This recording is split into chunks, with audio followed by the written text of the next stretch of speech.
Olá, meu amigo, minha amiga que fará o concurso da PGE de São Paulo. Eu sou o professor João Paulo Lordelo e faremos hoje uma revisão de véspera aqui para falar sobre possíveis tópicos que serão cobrados ou que podem vir a ser cobrados nas matérias de filosofia e sociologia do direito. Eu me solidarizo com vocês, eu já fiz esse concurso, inclusive da PGE de São Paulo, foi o primeiro concurso público que eu fiz, foi para Procurador do Estado de São Paulo e Procurador do Estado de Pernambuco. Eu passei para Procurador do Estado de Pernambuco e para Procurador do Estado de São Paulo. Eu passei na primeira fase, mas anulou e aí acabou misturando a data, coincidiu com a data da Defensoria Pública, eu já estava avançado e não fiz. Mas o fato é que é uma carreira muito boa da PGE de São Paulo e eles resolveram fazer uma seleção bastante, digamos assim, densa no que diz respeito à sociologia e filosofia do direito, indicando obras específicas. Isso tudo a gente já sabe, eu já tenho ministrado aula sobre esse tema. Um desafio enorme para mim, não é fácil, nem para mim como professor, porque em um mês eu tive que ler muitos livros, porque não adianta saber o assunto, é preciso reler os livros e atentar aos detalhes e ficar pensando como examinador para saber o que pode ser cobrado. Então o que a gente vai fazer aqui agora? Eu tive a seguinte ideia, de apresentar para vocês possíveis temas que podem cair na prova, os temas dos maiores candidatos, na minha ótica, obviamente, a gente não tem uma bola de cristal, é um exercício de futurologia, de uma certa forma, e é isso que faremos aqui hoje. Eu vou começar de trás para frente, vocês terão acesso aos slides, inclusive, mas eu vou começar de trás para frente. Por quê? Porque muita gente falou, e eu mesmo gravei aula sobre isso, sobre Bobbio, sobre Foucault, Luhmann, etc.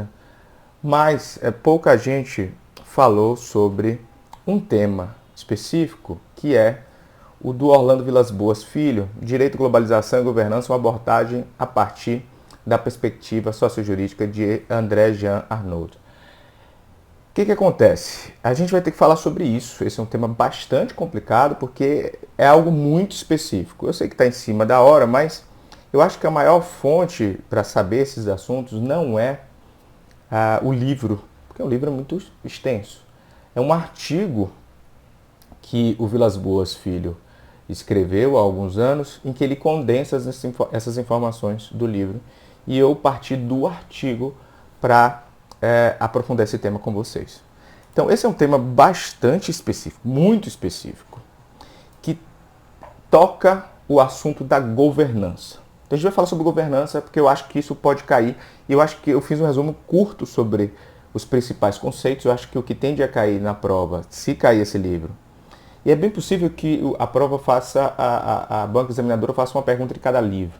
Então, a gente vai ter que focar em algo bastante, o que é mais provável de cair, tendo em vista que o livro tem algumas particularidades, e aí eu extraí desse artigo. Eu acho que o mais provável de cair é um arranjo conceitual. É você saber o que é governança, o que é governo, quais são os tipos de governança, etc.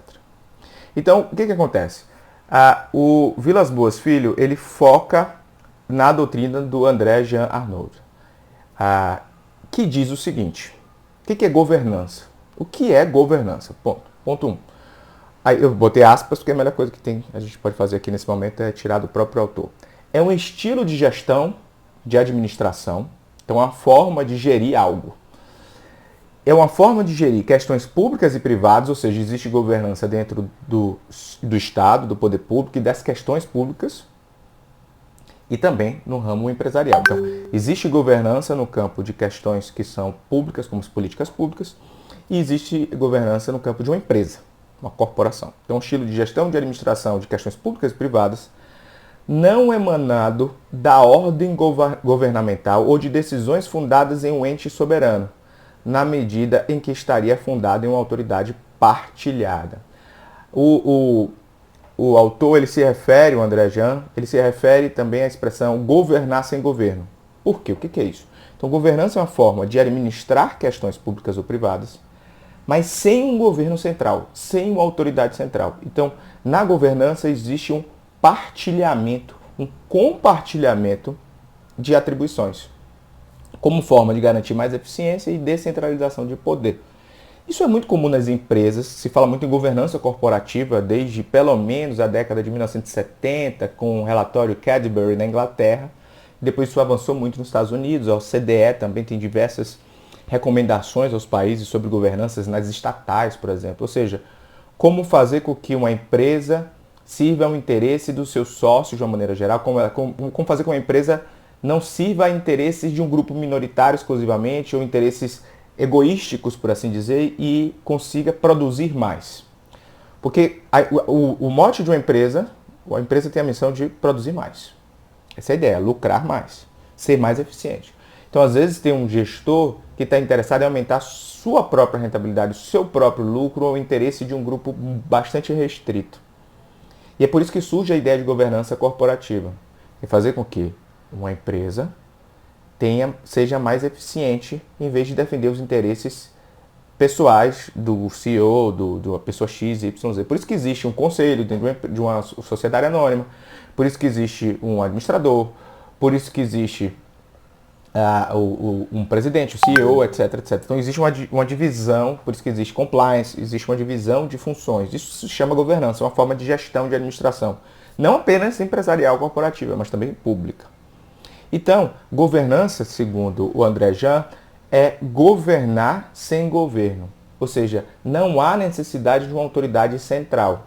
Uma empresa, imagina uma sociedade anônima. Você vira sócio, você compra ações. Você quer que uma pessoa só defina, você quer que o Elon Musk decida todo o futuro do X, do Twitter, ou das outras empresas dele, da Tesla, por exemplo, porque ele parece ser uma pessoa bem temperamental, né? Pelo menos essa é a minha impressão. E eu, sinceramente, prefiro que haja gestores controlando o ímpeto do próprio dono, do acionista majoritário. Então, governança corporativa tem a ver com tudo isso. Ela gera, diz o André Jahn, a erosão do modelo top-down de decisão, ou seja, de cima para baixo de decisão, e especialmente seu potencial como instrumento de participação no exercício da autoridade política, econômica e ou administrativa para a gestão de negócios comuns nos níveis global, regional, nacional, local e territorial e empresarial, abrangendo ademais todos os setores, público e privado, sobretudo da sociedade civil. O que significa isso? Que a ideia de governança faz com que o processo decisório dentro de uma empresa ou dentro de por exemplo, um bloco regional como a Comunidade Europeia, ou o Mercosul, ou dentro de um país como o Brasil, o processo de tomada de decisão não seja centrado em uma única pessoa. Isso tem um aspecto positivo, que é o partilhamento da participação no exercício do poder.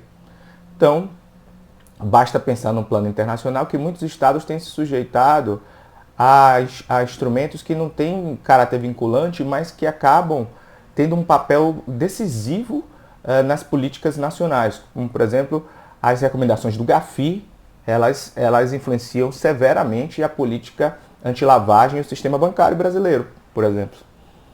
E o Brasil, em tese, não é obrigado a seguir. Se ele quiser, ele não segue as recomendações do GAFI. Ele não precisa ter uma autoridade de inteligência no Brasil como o COAF. Mas se ele não tiver, ele sofrerá sanções econômicas, sofrerá consequências. E faz sentido ter, né? Então, esse modelo... Então, veja que o Brasil acaba tendo, de uma forma ou de outra, que se submeter a recomendações, a um soft law que vem do FMI, do Banco Mundial, do GAFI, da OCDE, etc. Então, isso gera um modelo de erosão do processo decisório de cima para baixo de uma autoridade central. Em qualquer forma de governança, seja ela privada, seja ela pública, seja dentro de uma empresa, seja dentro de um Estado. Quando se fala em governança, existe um partilhamento do exercício decisório. O ponto positivo é o aumento da participação no exercício de uma autoridade política, no processo decisório. Os negócios são mais partilhados, mais pessoas influenciam o processo decisório. O ponto negativo, já vou adiantar, é que é possível que um Estado, por exemplo, no caso de uma governança pública, fique refém de lobbies, por exemplo, de formas de poder que não são representativas da sociedade. Então você vota num deputado, você vota num presidente para fazer as políticas públicas, mas quem faz a política pública é o FMI, é o Banco Central, é o Banco Mundial, é o GAFI, são as normas de soft law não vinculantes de uma comunidade internacional, por exemplo. Então, temos essa crítica aí também, que é uma fragilização da soberania do Estado. Então tem aspectos positivos e negativos disso. O André Jean também diferencia governo de governança.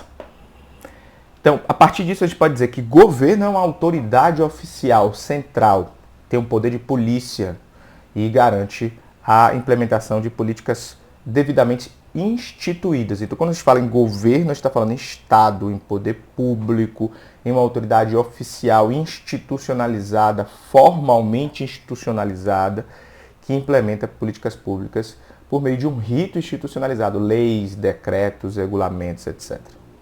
Governança, essa atividade de administração de questões públicas e privadas difusa, tem uma característica diferente. Eu coloquei aqui, atividades apoiadas em objetivos que podem ou não derivar de responsabilidades legais e formalmente prescritas, sem que seja indispensável a intervenção do poder de polícia.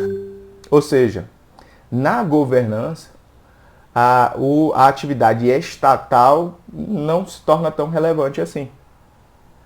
Então, governança, isso aí tudo é tirado do artigo do Vilas Boas, que faz referência ao André Jean. Então, a governança é um fenômeno mais amplo que o governo e que abrange não apenas instituições governamentais, mas também, essa é a grande questão, mecanismos informais de caráter não governamental e, portanto, não estatal, por meio dos quais indivíduos e organizações perseguiriam seus interesses próprios no âmbito de uma determinada área de atuação. Qual é o problema aqui, mais uma vez? Temos vantagens e desvantagens. Qual a desvantagem? É que no modelo de governança, se dentro de uma corporação faz muito sentido, porque você partilha as vantagens que já são privadas. Né? Você pensar numa empresa. Eu quero botar meu dinheiro numa sociedade anônima que tenha um esquema de governança corporativa bem feito, que exista responsabilização, que exista um conselho bem definido, que tenha funções bem divididas, porque há um partilhamento, uma partilha de um poder que é privado. No caso do Estado, governança significa fragilização da soberania e de funções que são institucionais. Então, é diferente. Né? A gente tem que entender isso aqui. Porque, no caso do Estado, quando você incentiva uma governança com participação de diversos grupos de interesse, existe um risco de captura da função pública ou do governo em si. Ou com a fragilização do governo, existe um risco de captura das questões públicas por grupos que perseguem os seus próprios interesses. Isso pode ter consequências negativas. Então vejam que governança é mais amplo que governo é uma entidade central estatal, e governança é um fenômeno mais amplo que implica também instituições, mecanismos informais. Então a governança não trabalha necessariamente com lei, com constituição, mas com recomendações, com boas práticas, com atos, com decisões de órgãos privados, enfim, com outros tipos de atos, com recomendações internacionais, de organismos internacionais, etc. Sigamos. Governança, ainda falando sobre as características da governança. Qual é o alicerce do governo? Né? O governo, ele é eleito por meio de um processo institucional político representativo. E a governança? A governança é um sistema de ordenação que implica, ela não é eleita, esses grupos de interesse não são eleitos, mas somente haverá essa forma de gestão informal e mais ampla, sem o governo central, se houver algum tipo de consenso, ao menos dos atores mais poderosos ou da maioria. Então, uma governança em que esses atos informais, esses métodos de administração se sustentam na maioria, pode ser mais positiva, mas pode ocorrer de a governança ser sustentada apenas por alguns grupos mais poderosos, mais eficientes no lobby, por exemplo. Então, a governança é um sistema de ordenação que, para poder funcionar, ela depende da aceitação da maioria. E um governo, em tese, por outro lado, pode funcionar mesmo diante de uma fortíssima oposição. O ex-presidente da República, Michel Temer, foi vice-presidente de Dilma, e Michel Temer governou durante um período com uma popularidade baixíssima, menos de 10%. né? Então o governo dele funcionou, aprovou uma reforma muito ampla, que foi a reforma da Previdência, e iniciou outras reformas bastante amplas, diante de baixa popularidade e de oposição. Então, o artigo do Vilas Boas Filho, a que me refiro, eu vou passar para vocês, faz esse quadro de distinção entre governo e governança. Então, governo diz respeito a assuntos públicos, é uma questão estatal. Governança diz respeito a assuntos coletivos, sejam públicos ou privados. No governo existe um ambiente de escassez de recursos públicos. Na governança existem tantos agentes imbricados que há uma abundância de interesses e recursos. Há também uma referência ao governo com um horizonte de guerra, as relações entre estados, a própria conquista do Estado, a formação de um modelo de Estado. A guerra é uma constante. Na governança, ela está amparada por uma espécie de consenso, por isso que o autor faz referência à paz. No governo, existe uma relação vertical e hierárquica. Na governança, uma relação horizontal que seria, em tese, mais democrática, certo? No governo, os modelos decisórios são de ordem, instrução. Na governança, negociação, processo. O governo tem por objetivo a manutenção de uma unidade. A governança tem por objetivo criatividade e diversidade. No governo temos o Estado. Na governança temos autoridades independentes. E o Estado é o último recurso. Esse quadro é importante. Beleza. Qual é a relação disso com o momento atual que a gente vivencia em todo o mundo? Segundo o Vilas Boas Filho, amparado em André Jean, na era atual nós vivenciamos um progressivo deslocamento do poder do plano do governo soberano para o governo da governança eficaz, ou seja, de uma autoridade compartilhada. Isso em todos os âmbitos da governança. Então, cada vez mais, estamos saindo da ideia de governo e caminhando para a governança eficaz. E que tipos de governança seriam essas? Aí ele explica. A primeira é a governança corporativa ou empresarial, que é a organização e a repartição de poderes entre diferentes instâncias de uma empresa. Então, a empresa tem conselho, tem CEO, tem diretor, tem todos os órgãos internos que permitem a boa gestão. Governança global, por outro lado, diz respeito à gestão dos negócios mundiais no nível das organizações e das agências internacionais. Então é possível falar em uma governança global. Nessa governança global há um enquadramento da atividade soberana dos Estados pelos regimes multilaterais de governança a partir dos princípios componentes do que se convencionou designar Consenso de Washington. Então, quais são as características dessa governança global? Atualmente, vem do que se chama de Consenso de Washington, de uma disciplina fiscal, ou seja, os países, exige-se dos países que eles tenham uma disciplina fiscal, uma abertura comercial, estímulo a investimentos estrangeiros, que as empresas públicas sejam privatizadas, a desregulação e respeito ao direito de propriedade. Temos o Banco Mundial, o FMI, o GAFI, tudo isso participando.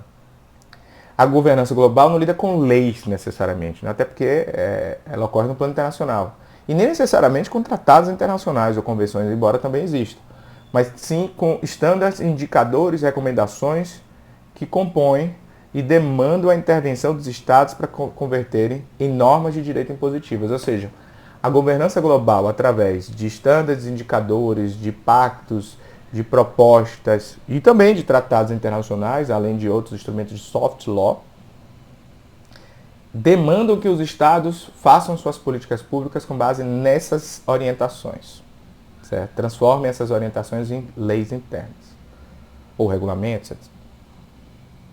Existe também a governança dos blocos regionais, por exemplo, a Comunidade Europeia, né? E aí a Comunidade Europeia tem uma diferença muito grande dos outros blocos, porque existe uma diferença cultural muito grande entre os países. O próprio Vilas Boas Filho fala muito sobre isso. Finalmente, existe a governança nacional. Essa governança nacional ela põe em risco a noção tradicional de soberania de Estado, fragiliza a noção tradicional de soberania de Estado, que deixa de ser a única instância de poder. Então, a governança nacional gera a possibilidade de gerir as questões públicas para além do direito estatal, né? Existe uma transferência da importância do governo das leis para o da regulação, né, e de outros tipos de atos. E o que defende o André Jean Arnaud? Ele diz que a governança não pode virar panaceia. Então ele não fala governança é ruim, ponto. Ele diz o seguinte: a ideia de governança, em todos esses modos aqui, a governança corporativa e empresarial é a menos problemática, porque ela é privada e gera a partilha de poder dentro de uma empresa, o que costuma ser muito bom para a maior eficiência da empresa e para que ela não seja capturada internamente. Só que, no caso da governança nacional, há um certo risco de ocorrer o contrário, de ocorrer uma captura do Estado por interesses lobistas. Então, a governança, o grande problema é que ela não pode virar panaceia. Ela pode ser positiva ao ampliar a participação democrática para além do Estado, mas pode acabar sendo instrumentalizada por grupos de poder. Gente, era isso que eu queria falar sobre o Vilas Boas. Então vejam que a gente viu bastante coisa aqui que pode cair na sua prova. Vamos agora falar sobre outros autores que me parecem importantes que podem cair. Eu quero voltar para Foucault agora e Luhmann, que são também autores mais complicadinhos comparados a Bobbio, que é um autor mais intuitivo. O que pode cair de Foucault, o que me parece? Eu botei os slides bem amplos para a gente falar um pouco sobre essa ideia de controle social dentro de Foucault, a ideia do inimigo social, do criminoso, da história do crime, etc. E a gente precisa entender um pouco de Foucault antes de falar sobre o que ele pensa.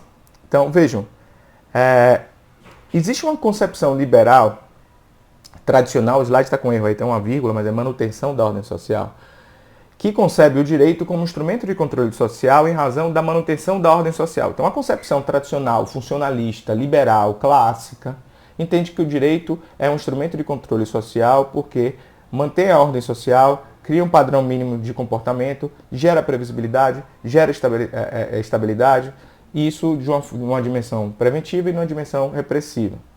O direito gera tudo isso. Então, é como se dissesse assim, olha, para os negócios existirem, você precisa ter uma disciplina do direito de propriedade muito bem estabelecida, o que é verdade. De uma certa forma é verdade, ao menos num país capitalista como o nosso. E o que é o desvio social? É o comportamento de não observância que o grupo desaprova. Essa é a concepção funcionalista clássica tradicional. Esse desvio social pode ser mero desrespeito à regra de etiqueta ou até ações criminosas. Então existe toda uma escala de gravidade. Pergunta, existe um desvio social ontológico, ou seja, em essência? Não. Atualmente o que se entende é que, para que se falar em um desvio social, é necessário que haja um entendimento de um grupo, no sentido de que um comportamento X é um desvio social. Então não existe um crime ontológico, por exemplo. Mesmo o homicídio só é crime porque é tipificado, embora seja algo brutal. Só é crime porque é tipificado. Então algo só é ilícito porque é considerado como tal. Se você quiser tornar, por exemplo, me tornar um criminoso, basta tipificar o uso de óculos tartaruga, né? Desse tipo de desenho ou de estampa, sei lá, não sei como se chama. Beleza, então existe essa ideia de desvio social que não é ontológico. Foucault fala muito sobre controle social. O controle social pode ser concebido de diversas formas. Um processo de socialização e convivência natural é a corrente ampla. Existem formas mais restritas, como o controle que o Estado exerce sobre a sociedade, é um controle social. E o direito, como ferramenta de controle social, isso já cai em concurso, tem algumas características. Ele tem que ser claro, tem que ser exigível, tem que ser genérico, tem capacidade de expansão, de ampliação e tem que ser uniforme. Também é possível falar em controle social como um controle que a sociedade exerce na gestão pública, pelos conselhos, por exemplo, municipais, orçamento participativo, etc. Então, controle social é uma expressão que tem vários sentidos. E aí, o que acontece? Para a gente entrar em Foucault, a gente precisa entender isso aqui. Existem algumas teorias que tratam da ideia do controle social. A gente pode dividir em dois grandes blocos. as funcionalistas liberais, que têm uma visão, digamos assim, mais positiva do controle social, e a das teorias do conflito, que tem uma visão mais crítica. Então, pela teoria liberal funcionalista, pelas teorias, né, que são várias, controle social pelo direito significa regras e padrões mínimos de comportamento para a preservação da coesão social perante comportamentos desviantes. Ou seja, o direito como instrumento de coesão social tem por objetivo trazer bem-estar. Ele controla a sociedade para trazer bem-estar. Mas numa perspectiva crítica das teorias do conflito, controle social é um instrumento de poder. Controle social serve para que um grupo dominante controle um grupo que não é dominante. É uma perspectiva crítica, materialista, histórica, inclusive. Foucault está nesse segundo grupo. A gente vai entrar em Foucault. Foucault é um pós-estruturalista, é um pós-modernista, um pós-moderno. O que significa? Ele não é um autor que acredita no poder da razão universal, da emancipação do indivíduo pela razão, da existência de autonomias e liberdades individuais inatas. Ele faz um estudo crítico da modernidade, um estudo crítico da história da modernidade. Certo? Então, ele é um historiador e ele se diz uma espécie de arqueólogo, porque ele não desenvolve uma teoria específica. Não existe a teoria de Foucault.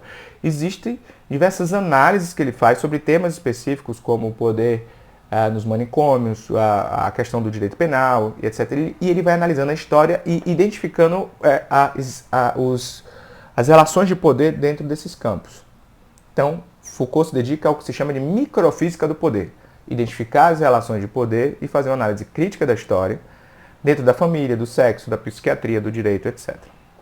Ele parte do pressuposto, e isso tem no livro que é indicado no edital, de que o conhecimento é uma invenção. Nietzsche é um dos primeiros autores a falar isso, e Nietzsche também está no campo da pós-modernidade. Então ele diz o seguinte: o conhecimento, e a gente fala de qualquer forma de conhecimento, como as ciências em geral, ele é o produto da história e das relações de dominação. Então todo saber é um poder saber. A relação entre o conhecimento e as coisas conhecidas é arbitrária, de poder e de violência.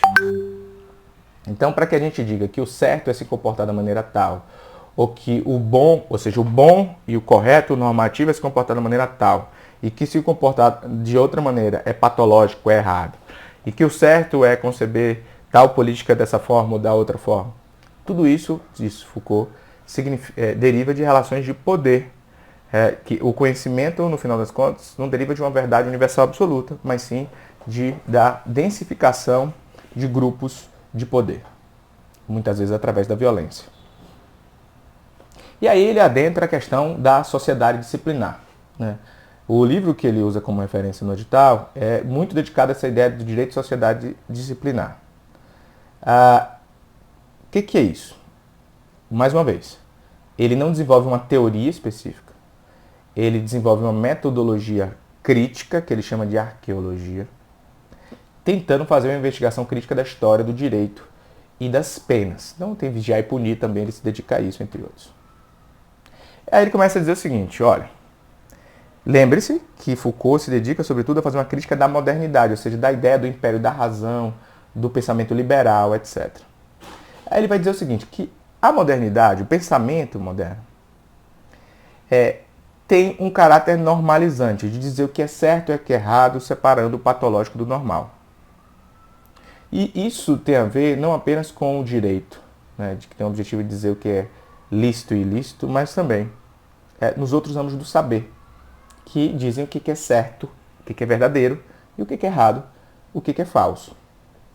Isso aí tem a ver com aquilo que a gente já falou, que é o dualismo saber-poder. A marca da sociedade contemporânea, diz Foucault, é a disciplina e o controle. Mas como é que isso surgiu? Ele fala, no final do século XVIII, início do século XIX, começa uma reforma, uma reorganização do sistema judiciário e penal dos diferentes países da Europa e do mundo. É uma reforma racionalizante, por assim dizer. Porque a gente está falando do início da Idade Moderna e depois da Idade Contemporânea. Idade Moderna, a gente pode falar aí com as grandes navegações e com a queda de Constantinopla. e a idade contemporânea com a Revolução Francesa. Então, ele fala, olha, nesse momento começa a haver uma racionalização do sistema penal. Então a gente tem Beccaria, Bentham, Brissot. Veja que Bentham é um autor utilitarista. Então ele vai pensar que o sistema penal tem que trazer bem-estar social, tem que ser útil. Então, a teoria penal começa a encontrar nesses autores, Beccaria, Bentham e Brissot, a ideia de que o criminoso, ele comete um ato contra a sociedade. Não é um ato contra Deus, um ato contra a moral. Então começa a haver uma reelaboração da criminologia e da política criminal. E da teoria penal, que vai gerar também uma mudança na política criminal. Então, primeira coisa, a infração penal, diferentemente do que diziam alguns autores da Idade Média, não tem a ver com uma falta moral ou religiosa. Né? Não é isso. O crime, dizem esses autores, é a ruptura com a lei estabelecida no interior de uma sociedade pelo lado legislativo do poder político. Só há crime se a lei assim considerar uma determinada conduta. Veja que isso tem a ver com o garantismo penal. Esses autores são os pais do garantismo penal. Não há crime sem lei que previamente o defina. Essa lei deve representar o que é útil para a sociedade, ou seja, você só pode tipificar algo como crime se for útil, se tiver alguma utilidade. Você não vai tipificar porque a pessoa tem uma moral X, Y, Z. Então, o criminoso é aquele que perturba a sociedade. É um inimigo social. E não um inimigo de Deus, ou coisa do tipo.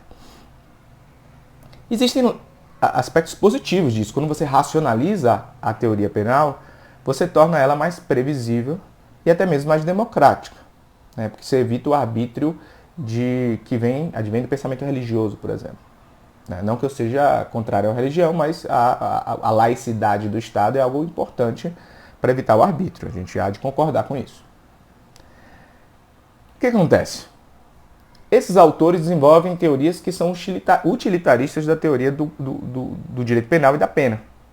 E dizem o seguinte, o criminoso é um inimigo social, é aquele que causa um dano ao Estado, à sociedade. Como é que a gente vai punir esse criminoso? Tem várias formas. Primeiro, a expulsão do seio da sociedade. A gente pode banir ele da sociedade, seja colocando ele para fora do Estado, seja aprisionando ele. Esse aprisionamento está no item B. O isolamento do infrator dentro do próprio local. Ou seja, você pode mandar ele para a prisão. C. Você pode impor ao infrator que repare o dano social, seja economicamente, seja de outra forma, prestando serviço. E D. Uma outra maneira é tentar inibir o infrator, desestimulando a reincidência. Isso incluiria, inclusive, a pena de italião. Mata-se quem matou, tira-se o bem de quem roubou, etc. Então, existem formas úteis, utilitaristas de punir o inimigo social. Mas isso tudo, diz Foucault, acabou ficando muito mais na teoria. Porque a partir do século XIX, a legislação vai começar a se distanciar da noção de sanção penal como algo que é socialmente útil à sociedade como toda. E aqui começa a investigação crítica de Foucault. Vai dizer o seguinte, a partir do século XIX, a legislação começa a se ajustar ao indivíduo infrator, com o objetivo de domesticá-lo. Vou começar a dizer, o objetivo da sanção penal começa a ser não criar algo útil à sociedade, mas sim disciplinar o infrator.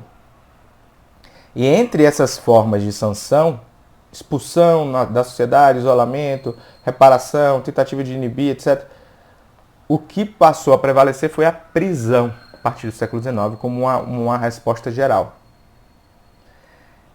O panóptico é o grande símbolo dessa era. O que é o panóptico? Tem um tópico aí, disciplina, prisão e panoptismo, de Bentham. Veja, o panóptico foi desenvolvido por Bentham, é um modelo de prisão. Bentham idealizou uma prisão em que ela seria uma torre, com uma espécie de torre, e dentro dela uma torre central, em que um único guarda, um único agente carcerário conseguia enxergar todas as celas que seriam dispostas de maneira circular, e ele conseguiria do alto dessa torre interna observar todas as celas, mas os indivíduos das celas, os presos, não conseguiriam enxergar o agente carcerário, o guarda. E essa, segundo Bentham, seria a prisão mais eficiente, porque você precisaria de apenas um guarda. E como os presos não conseguem enxergar esse guarda, existe uma invisibilidade do controle e da vigilância. Então as pessoas se comportam de uma maneira A, B ou C, sem nem saber se estão sendo vigiados ou não, porque o controle se torna invisível. E quando algo se torna invisível, é como se ela estivesse em todo lugar. Aí Foucault diz, isso aqui está entre aspas, o panoptismo é um dos traços característicos de nossa sociedade. É uma forma de poder que se exerce sobre os indivíduos em forma de vigilância individual e contínua, em forma de controle de punição e recompensa, e em forma de correção, isto é, de formação e transformação dos indivíduos em função de certas normas. Este tríplice aspecto do panoptismo, vigilância, controle e correção, parece ser uma dimensão fundamental e característica das relações de poder que existem em nossa sociedade. Então, está aí a conclusão de Foucault. Depois existem outras visões de Foucault que são interessantes, que é o inquérito nas práticas judiciárias da Grécia Antiga, mas creio que esse é um tema que tende a cair menos. Vamos falar de Luhmann, a teoria dos sistemas de Luhmann, rapidamente também. O que vocês têm que saber de Luhmann? Se cair uma questão de Luhmann, provavelmente vai focar a ideia de que o direito é um sistema autopoético, que depende de sua organização interna, cujos preceitos são válidos se estiverem conforme o próprio direito. O que é isso? O direito é um sistema autopoético. Então pare para pensar. Imagine que o direito brasileiro é um grande sistema. O que faz... esse sistema é composto de diversos atos, como as decisões do Supremo Tribunal Federal, dos tribunais, a jurisprudência, no caso, os precedentes, as leis, a Constituição, todos os atos legislativos. Todos os atos normativos de maneira geral. E aí vejam, o que faz uma lei ser válida ou inválida? Se ela é compatível com a Constituição. Então, vejam que a validade de um ato jurídico depende do próprio direito. Por isso que Luhmann diz que o direito é um sistema autopoético.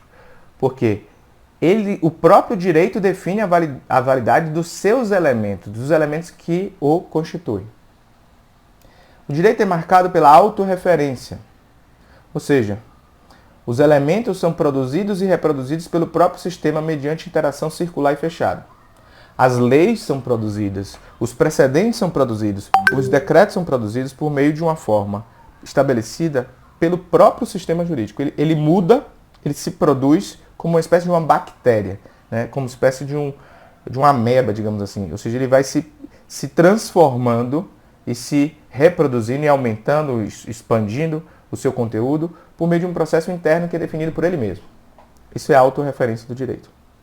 A reflexividade do direito é a referência que um processo faz de si mesmo, exemplo da decisão de decidir ou da normatização da normatização. Então, o direito, ele legisla sobre legislação. Ele decide sobre como o processo decisório deve ser feito. O Supremo decide como os juízes têm que decidir. A Constituição legisla sobre como é que as leis devem ser feitas. Reflexão é a capacidade que o direito tem de refletir sobre a sua própria identidade. O direito diz o que é o direito. Isso tem a ver com a ideia de norma de reconhecimento de ratio. Quem diz o que é jurídico ou não é o próprio direito. E os momentos de operação do direito. O direito tem dois grandes momentos, como um sistema. Ele tem um momento que é o mais comum, que é o de fechamento operacional, operativo. O direito funciona de maneira fechada. Mas ele precisa respirar, ele precisa, digamos assim, ser permeado pela realidade.